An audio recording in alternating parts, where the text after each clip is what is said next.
સુરતમાં તબીબો બાદ હવે એબીવીપી આવ્યું મેદાનમાં। વીર નર્મદ યુનિવર્સિટી ખાતે એબીવીપી દ્વારા દેખાવ કરવામાં આવ્યો। આટલા દિવસથી કોલકાતા કાંડનો મામલો સામે આવતા બધા તબીબો હડતાલ પર ઉતર્યા છે, પણ તો પણ સરકાર ઊંઘી રહી હોય એવું લાગી રહ્યું છે। એટલા માટે હવે વીર નર્મદ યુનિવર્સિટી ખાતે એબીવીપી દેખાવ માટે બહાર આવ્યા છે। મમતા સરકાર હાય હાયના નારા લગાવ્યા। એબીવીપી द्वारा राज्यभर में विरोध प्रदर्शन करवामां આવ્યો। आरोपी ने कड़क में कड़क सजा करवा मांग कराई छे।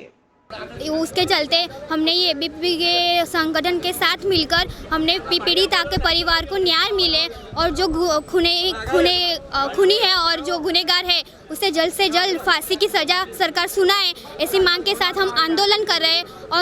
और सरकार से चाहते हैं कि हमारी ये आंदोलन सफल हो और पीड़िता के परिवार को जल्दी से जल्द न्याय मिले और उसे जल्दी से जल्दी फांसी मिले, ताकि हम हमारे देश में रह के हम नारी जो हम बाहर निकलते हैं घर से तो हमें किसी प्रकार का डर ना रहे कि हम किसी जगह पे जा रहे हैं और किसी के साथ हुआ है वो हमारे साथ हो, ये नहीं चाहते। इसलिए हमारे इंडिया में जो ये कोलकाता में हुआ है उसे सरकार जल्दी से जल्द ये न्याय दिलाए हम नारियों को और नारियों के सम्मान के लिए पगले भरे उसके लिए। Thank you. कब तक और ये आंदोलन आज से ही शुरू किया है हमने।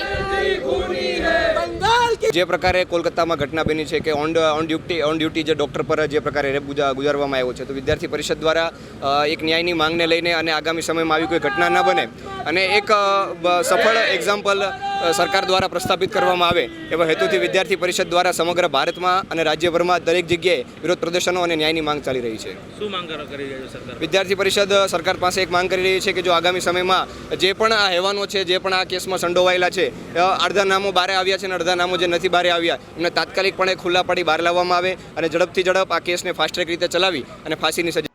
Arvind Rathod, GTV news, Surat.